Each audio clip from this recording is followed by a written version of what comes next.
The day I stopped hating my daughter's choice. I'll be honest, I had a mental checklist for the guy my daughter, Maya, would bring home. He needed to be sharp, driven, and, well, not Jax. Jax was a freelance graphic designer who wore thrifted flannels and drove a van that smelled like old coffee and ambition. He was too relaxed, too comfortable. For 6 months, I was the king of the one-word answer. He'd ask about my garden, and I'd just grunt. He'd offer to help with the dishes, and I'd tell him I had it covered. I wasn't mean, but I was definitely cold. Then came the great transmission breakdown of 2024.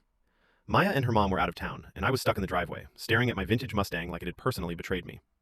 Suddenly, that rusted-out van pulls up. Jax hops out, looking like he just rolled out of bed. He doesn't ask. He just grabs a pair of overalls from his trunk and says, "That's a beautiful 3.3-liter, sir. Mind if I take a look?" I wanted to say no. I really did. But my ego was hurting and the car wasn't moving. For the next 3 hours, we were elbow-deep in grease.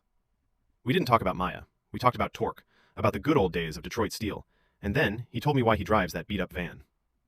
He'd been living in it to save every penny of his design income to pay off his younger sister's student loans. He wasn't lazy. He was sacrificing. By the time we got that engine purring, we were covered in soot and sharing a couple of lukewarm sodas on the curb. I looked at this kid, messy hair, grease on his forehead, and I finally saw him.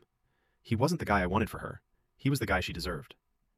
When Maya got home and saw us laughing over a busted wrench, she looked like she'd seen a ghost. I just winked at her and told Jax to stay for steaks. Sometimes, the best people aren't the ones who check your boxes. They're the ones who show up when the engine stalls, and stay until it starts again.